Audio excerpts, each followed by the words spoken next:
Y ofrezco la palabra ahora al distinguido representante del Ecuador, que hablará en nombre de la comunidad de estados americanos y caribeños, latinoamericanos y caribeños. Adelante.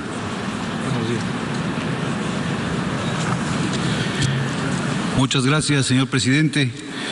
Tengo el especial honor de dirigirme en nombre de la comunidad de estados latinoamericanos y caribeños, CELAC. La CELAC se congratula por el restablecimiento de las relaciones diplomáticas entre Cuba y los Estados Unidos, hecho que constituye el inicio de un nuevo capítulo en la historia de la paz y la convivencia entre las naciones americanas.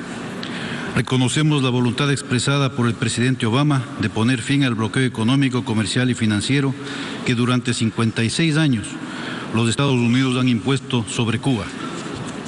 Sin embargo, el bloqueo es todavía una realidad para el pueblo cubano. Su presencia como principal obstáculo al normal desarrollo de Cuba es innegable. El informe presentado por el secretario general confirma el costo de esta política para el país, que causa daños cuantiosos e injustificables al bienestar del pueblo cubano. Es contrario a los deseos de paz de los pueblos latinoamericanos plasmados en la Proclama de América Latina como zona de paz. En nuestra opinión, el bloqueo económico, comercial y financiero impuesto a Cuba es contrario a la letra, el espíritu, los principios y propósitos de la Carta de las Naciones Unidas y del derecho internacional.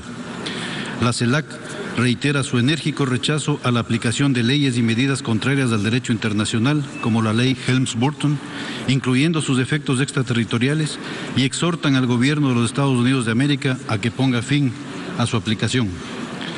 El Congreso de los Estados Unidos posee la autoridad para eliminar por completo el bloqueo contra Cuba. Llamamos la atención acerca de las medidas ejecutivas adoptadas por el presidente Obama desde enero de este año, incluida la exclusión de Cuba de la lista de países patrocinadores del terrorismo, en la cual nunca debió incluírsele, y demuestran las amplias capacidades que tiene el mandatario estadounidense para modificar la injusta política del bloqueo.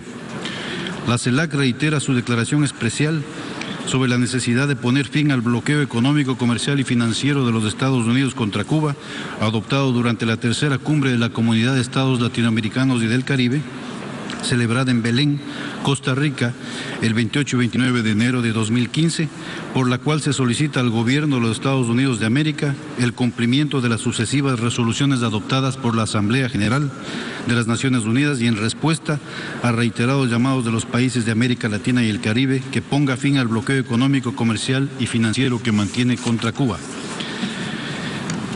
La CELAC reitera su más profunda preocupación y rechazo al recrudecimiento de la dimensión extraterritorial del bloqueo, así como a la creciente persecución a las transacciones financieras internacionales de Cuba, lo que es contrario a la voluntad política de la comunidad internacional. La Carta de las Naciones Unidas, señor presidente, consagra derechos, obligaciones y principios que han pasado a ser parte del acervo jurídico, no solo del derecho internacional, sino de la humanidad toda.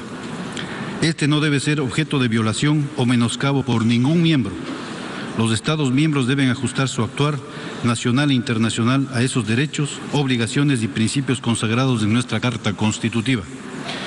Por estos motivos, la CELAC apoyará decididamente la aprobación de la resolución necesidad de poner fin al bloqueo económico, comercial y financiero impuesto por los Estados Unidos de América contra Cuba, y destaca el esfuerzo de la hermana República de Cuba para alcanzar un lenguaje adaptado a las circunstancias actuales. Insistimos en la inconsistencia que existe entre la aplicación de medidas unilaterales que no están respaldadas en el derecho internacional y la letra, el espíritu y los principios y propósitos de la Carta de las Naciones Unidas.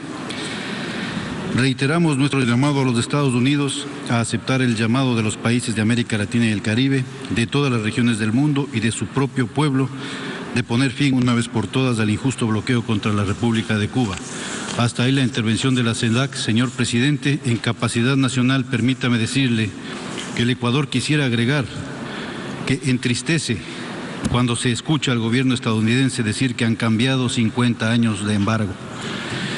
Estados Unidos propone cambiar 50 años de embargo no porque ha roto con todo el derecho interamericano, con todo el derecho internacional, contra los derechos del pueblo cubano o contra los derechos humanos, sino porque no ha funcionado.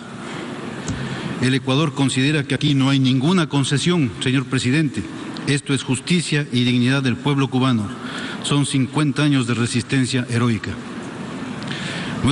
Nuestros pueblos nunca más aceptarán la tutela, la injerencia ni la intervención. Su memoria está lacerada por los abusos y la violencia del pasado, aunque nos pidan olvidarlo y supuestamente mirar solo hacia el futuro como si nada hubiese pasado. Por esta razón, señor presidente, el Ecuador apoyará la aprobación de esta resolución no solo por ser una causa justa. Es deplorable que en el siglo XXI continuemos socavando los principios fundadores de la Carta de las Naciones Unidas y el derecho internacional, así como obstaculicemos el desarrollo económico inclusivo y sostenible de otros pueblos y estados. Ecuador mira con esperanza el restablecimiento de las relaciones diplomáticas entre Cuba y Estados Unidos y espera que ese proceso conlleve al fin del embargo y al retiro de la base de Guantánamo. Esto no será concesión de ningún poder, sino el triunfo de la justicia y de la dignidad del pueblo cubano. Esto fue expresado por el señor presidente de la República del Ecuador durante el inicio del debate general y se constata y se concreta ahora nuevamente. Muchas gracias, señor presidente. Doy las gracias al distinguido representante del Ecuador por su intervención.